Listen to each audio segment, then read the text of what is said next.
Oke,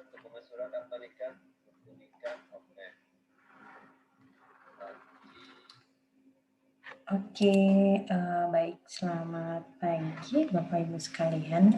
Berikut adalah video tentang penggunaan aplikasi MySAPK untuk pemuktahiran data mandiri.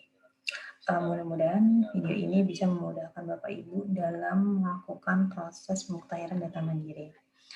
Sebelumnya, kita bisa melakukan login melalui web, ya, karena saya mencontohkan melalui web di MySAPK BKN Go ID, ya. Bapak Ibu bisa melakukan login dengan user password yang sudah Bapak Ibu setting sebelumnya. Kita mulai dengan proses login. Nah, di sini kalau instansi Bapak Ibu sudah diberikan jadwal untuk melakukan pemuktahiran data mandiri, Bapak Ibu bisa langsung melakukan updating data mandiri di menu pemuktahiran data mandiri. Pertama, kita pilih menu atau tombol lengkapi data mandiri. Ya, kemudian yang pertama kali Bapak Ibu harus lakukan adalah memilih unit verifikasi. Jika pilihan unit verifikasi ini belum ada, Bapak Ibu belum bisa melakukan pemuktahiran data mandiri. Pilihan unit verifikasi ini dilakukan oleh admin. Jadi admin akan melakukan setting unit-unit mana saja yang di-set sebagai unit verifikasi. Nah, pertama saya akan memilih unit verifikasi saya dulu. Kalau Bapak Ibu lihat, di sini ada 12 riwayat yang harus dimuktakhirkan datanya. Namun tidak semua riwayat ini harus Bapak Ibu muktahirkan jika memang Bapak Ibu tidak punya riwayatnya. Seperti contoh, saya tidak memiliki riwayat peninjauan masa kerja. Ya, kalau saya tidak memiliki riwayat peninjauan masa kerja, maka saya bisa langsung melakukan klik saya tidak memiliki data pemuktahiran peninjauan masa kerja. Ya, lalu akan dikonfirmasi apakah Anda yakin? Iya. Nah, nanti otomatis di kondisi depan kita sudah langsung di set selesai karena kita tidak memiliki datanya. Berikutnya lagi misalnya saya tidak punya organisasi, ya. Contohnya saya tidak punya riwayat organisasi. Saya tinggal melakukan klik saya tidak ada data riwayat organisasi. Lalu dikonfirmasi, ya. Nah, ini hanya Bapak Ibu lakukan jika memang Bapak Ibu tidak punya riwayat terhadap riwayat tersebut, ya, tidak memiliki data terakhir terhadap riwayat tersebut. Untuk riwayat yang lain, Bapak Ibu cukup melakukan updating satu data terakhir atau menambahkan satu data terakhir terbaru jika memang data yang ada di dalam MySAPK ini belum terupdate. Kita mulai dari riwayat ubah profil. Riwayat ubah profil ini bisa Bapak Ibu lakukan berkali-kali, ya, karena ini bisa jika ada perubahan alamat, nomor telepon, Bapak Ibu bisa langsung melakukan perubahan di sini. Yang pertama adalah terkait foto, Bapak Ibu bisa melakukan unggah foto. Jika sudah selesai, Bapak Ibu bisa melakukan simpan, ya. Oke, setelah profil bersih, oke. Nah, kemudian Bapak Ibu bisa melengkapi nih alamat domisili, nomor telepon, nomor handphone, sama email dinas jika memang data yang ada di sini itu belum sesuai. Saya akan mencoba mengupdate email dinas saya.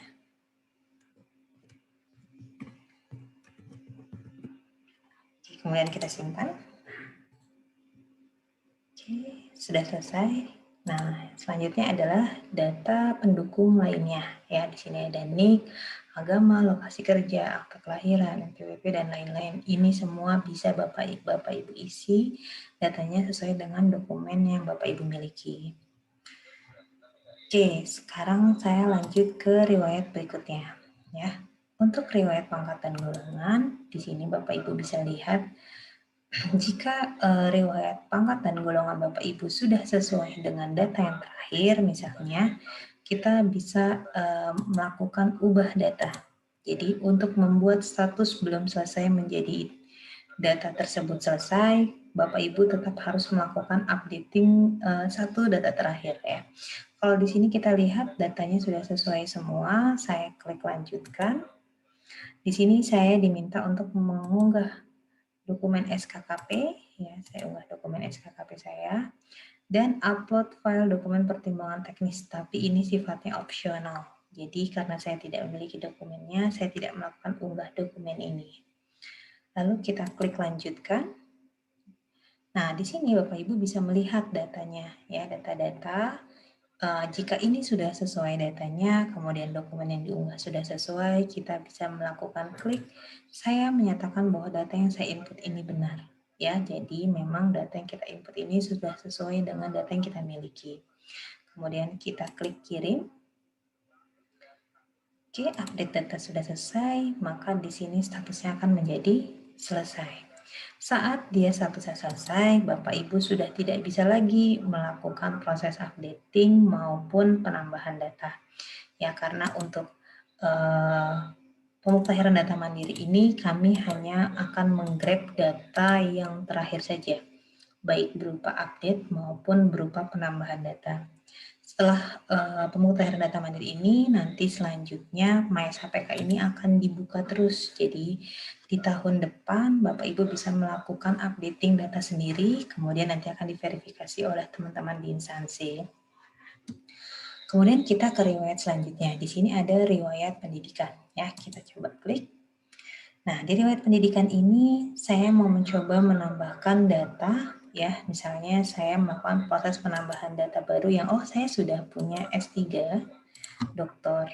Nah, di sisi pendidikan ini kotaknya berupa autocomplete. Jadi Bapak Ibu bisa mengetikkan pendidikan yang Bapak Ibu punya ya. Misalnya doktor, S3 doktor. Kemudian nama sekolah. Untuk nama sekolah saya sarankan untuk tidak melakukan penyingkatan ya. Jadi kalau memang lulusan misalnya Universitas Gunadarma, Universitas Gadjah Mada, itu silahkan dituliskan Universitas Gadjah Mada. Jangan disingkat UGM atau Universitas Indonesia sebagai UI. Kemudian kita mengisi tahun lulus ya. Saya isikan tahun lulus saya. Kemudian tanggal lulus sesuai dengan ijazah, lalu nomor ijazah, gelar depan jika ada, atau gelar belakang. Nah, kalau karena dokter, kita buat gelar depannya dokter. Kemudian kita lanjutkan. Nah, di sini kita diwajibkan untuk melakukan unggah file dokumen SK pencantuman gelar. Ya, ini berlaku untuk pendidikan yang bukan pendidikan pertama. Ya, kalau dia pendidikan pertama, kita tidak perlu ini karena emang itu bawaan sewaktu kita diangkat menjadi CPNS. Tapi jika itu bukan pendidikan pertama, kita diwajibkan untuk melakukan upload file dokumen SK pencantuman gelar. Oke, kita tambahkan dokumennya, kemudian file ijazah, transkrip nilai, karena tidak ada tulisan opsionalnya, berarti ketiga dokumen ini sifatnya wajib ya. Kemudian kita lanjutkan. Nah, di sini kita akan melakukan pengecekan data. Jika sudah sesuai, saya klik, saya menyatakan bahwa data yang saya input benar, lalu kita kirim. Oke, tambah pendidikan sudah berhasil. Statusnya berubah menjadi selesai. Nah, riwayat berikutnya adalah riwayat jabatan. Mungkin Bapak Ibu yang sudah punya banyak riwayat jabatan, untuk pemutahiran data mandiri ini berfokus saja ke jabatan yang saat ini Bapak Ibu duduki. Ya, sebagai contoh saya melakukan penambahan baru untuk riwayat jabatan misalnya. Nah, di sini misalnya saya melakukan penambahan riwayat jabatan atau melakukan perubahan riwayat jabatan, Bapak Ibu harus memperhatikan jabatan apa yang Bapak Ibu duduki. Untuk jabatan struktural, Bapak Ibu harus memperhatikan di sini ada namanya unit organisasi atau UNOR. Kalau Bapak Ibu sekarang menjabat sebagai kepala bagian mutasi, maka Bapak Ibu harus memilih unit organisasinya adalah bagian mutasi. Ya, nanti secara otomatis nama jabatan dan eselon Bapak Ibu sekalian langsung muncul. Oh ya, saya sebagai kepala bagian mutasi di golongan 3A. Kalau Bapak Ibu jangan mengisikan, misalnya Bapak Ibu, oh saya kepala bagian mutasi, tapi unit organisasi saya di Biro SDM misalnya. Kalau Bapak Ibu mengisikannya ini unit organisasinya sebagai Biro SDM, maka yang muncul di nama jabatan adalah Kepala Biro SDM. Jadi khusus untuk jabatan struktural, unit organisasi diisi oleh jabatan yang Bapak Ibu duduki saat ini. Ya. Kemudian diisikan tanda jabatan, pelantikan, nomor surat keputusan, dan tanggal surat keputusan. Sedangkan untuk jabatan fungsional tertentu misalnya, nah unit organisasinya ini kita bisa pilih misalnya direktorat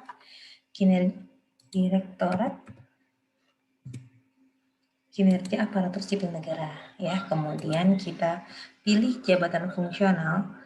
Kotak ini akan menampilkan tabel referensi nama-nama jabatan fungsional. Jadi Bapak Ibu misalnya jabatannya analis kepegawaian bisa mengetikkan kepegawaian ya.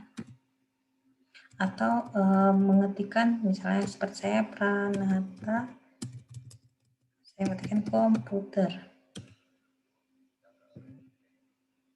Kalau agak lama dia menampilkan referensinya, ditunggu sampai referensinya muncul di bawahnya ya. Jadi kotak ini bukan free text, namun autocomplete gitu ya. Jadi kalau Bapak Ibu mengetikkan datanya seperti ini, kita tinggal pilih perangkat komputer ahli muda gitu ya. Kemudian kita pilihkan TMT jabatan, TMT pelantikan, lalu nomor SK-nya, dan tanggal surat keputusannya. Lalu kita klik lanjutkan. Di sini kita diwajibkan untuk mengupload SK jabatan dan upload dokumen surat pelantikan. Ini sifatnya opsional ya, opsional kalau memang Bapak Ibu memiliki surat SK pelantikan silahkan diunggah. Kita klik lanjutkan. Kemudian di sini kita bisa cek dulu datanya dan dokumennya sebelum kita submit ya. Saya menyatakan bahwa datanya saya input benar, lalu kita kirim. Oke. Kita sudah menyelesaikan 1, 2, 3, 4, 5, 6 riwayat. Kemudian misalnya saya lanjut ke riwayat CPNS-PNS. Nah, riwayat CPNS-PNS ini kita melengkapi data CPNS-PNS yang kita miliki ya. Jadi di sini kita melakukan ubah data. Jadi kalau Bapak Ibu lihat di sini tidak ada tambah data ya, kita lihat ubah data. Jadi di sini Bapak Ibu bisa melengkapi data-data yang masih kosong, yang masih dibutuhkan. Oke. Ini Bapak Ibu bisa isikan. Nanti di selanjutnya ada dokumen yang harus diunggah. Saya lanjut ke riwayat berikutnya saja. Nah, di riwayat diklat dan kursus, Bapak Ibu bisa melakukan penambahan diklat dan kursus, atau kalau memang selama ini atau teman-teman CPNS yang baru masuk dan belum mengikuti diklat atau kursus, bisa memilih saya tidak memiliki data diklat ya. Tapi kalau kita mau menambahkan data baru, kita cukup klik tambah baru. Kita pilih diklatnya, misalnya saya diklat fungsional, diklat Pranata Komputer misalnya, lalu institusi penyelenggaranya Badan Pusat Statistik Badan Kepegawaian Negara, misalnya, lalu nomor sertifikatnya, tahunnya 2020, tanggal mulainya kapan, tanggal 2021 ya, lalu sampai tanggal akhirnya kapan, lalu durasi jamnya, misalnya 20 jam. Lalu kita klik lanjutkan. Nah, di sini Bapak Ibu diminta untuk melakukan upload file dokumen sertifikat ya. Dokumen sertifikatnya kita unggah. Lalu kita lanjutkan. Nah, di sisi ringkasan kita bisa lihat nih data yang sudah kita input beserta dokumennya sebelum kita menyatakan bahwa data yang saya input benar. Lalu kita klik kirim. Oke. Nah, datanya sudah selesai. Kemudian kita lanjut ke riwayat keluarga. Di riwayat keluarga ini kita bisa menambahkan data orang tua, data pasangan, dan data anak ya. Jadi misalnya teman-teman CPNS atau teman-teman yang belum menikah itu bisa menambahkan data orang tua. Bisa kita klik tambahkan data. Ya, karena data orang tua ini bisa kita gunakan jika ada CPNS yang tewas dalam tugas ya, maka dan dia belum menikah, maka nanti pensiunnya akan diterima oleh orang tuanya. Nah, di sini Bapak Ibu tinggal menginputkan dia statusnya bukan PNS atau PNS ya. Kalau PNS diminta untuk memasukkan NIP-nya. Bapak Ibu bisa melakukan inputan. Saya coba contohkan ya.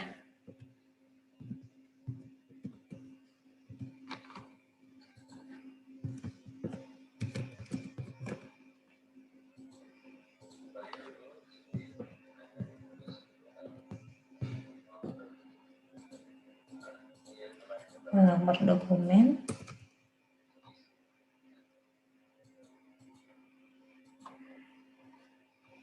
Terus isikan alamat, nomor handphone. Nah, ini kemudian ada statusnya hidup atau meninggal, status perkawinannya menikah, cerai, hidup, cerai mati, dan belum kawin. Kemudian ada pilihan agama, jenis kelamin, email, dan nomor telepon. Jadi ini untuk data keluarga, ini Bapak Ibu bisa langsung menambahkan di menu pemutahiran data mandiri keluarga. Oke, kemudian untuk riwayat SKP, ini kita melakukan inputnya 2 ya Bapak Ibu ya, 2 tahun terakhir. Jadi nilai SKP untuk 2 tahun terakhir. Kita coba klik tambah baru. Di sini ada jenis jabatan yang kita ampu saat ini. Jadi misalnya saya di jabatan profesional tertentu, lalu ini tahun 2019 ya, untuk SKP tahun 2019 kita isikan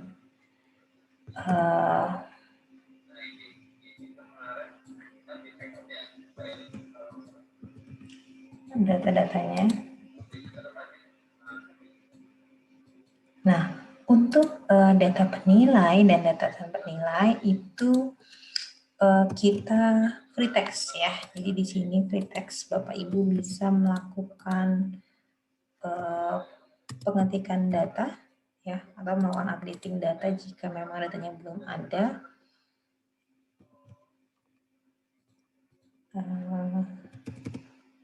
Jadi tinggal kita inputkan saja datanya.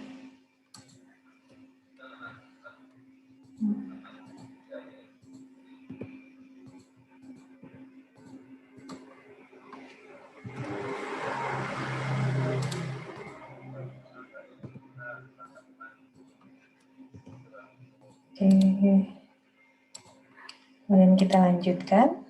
Ya, di sini kita diminta untuk realisasi SKP-nya. Kita lanjutkan. Nah, di sini kita akan melakukan pengecekan data ya.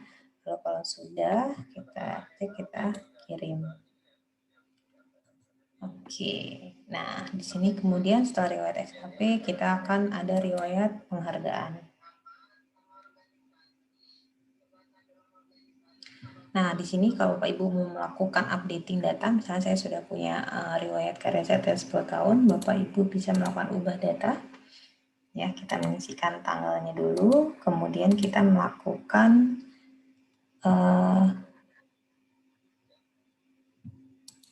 unggahan dokumen sertifikatnya ya. Oke, kita lanjutkan. Oke, kita nyatakan bahwa sudah benar.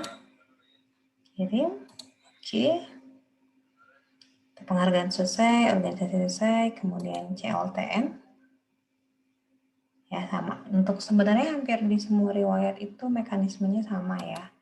Jadi kita bisa ubah data kalau kita punya data CLTN, tapi kalau kita misalnya tidak punya data CLTN itu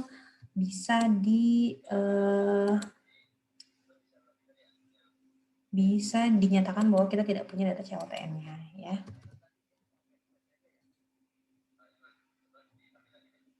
Oke, tanggalnya diisi ya. Di sini kita mengunggah dokumen SK CLTN-nya. Maaf. lanjutkan. Oke. Update-nya sudah selesai. Baik. Oke, nah. Bapak Ibu sebenarnya bisa melakukan history atau melakukan pengecekan ya dokumen-dokumen yang sudah data yang sudah kita ajukan perubahannya ke unit approval dan unit verifikasi. Nah, di sini kita bisa pantau data-datanya apa saja. Status ini nanti akan berubah dari input berkas, verifikasi, sampai dengan approval. Ya, jadi kita bisa memantau data-data mana saja yang disetujui, mana yang sedang dalam proses. Nah, ini nanti Bapak Ibu bisa pantau di dashboard-nya juga. Ya. Nah, kemudian sebenarnya di Mesa PK ini kita bisa melihat dokumen-dokumen yang ada di datanya BKN ya, dokumen-dokumen yang ada di BKN yang mungkin bisa membantu Bapak Ibu misalnya SK PNS, SK KP yang bisa diambil dari sini untuk diunggah kembali di pemutahiran data mandiri. Mungkin itu dari saya. Terima kasih.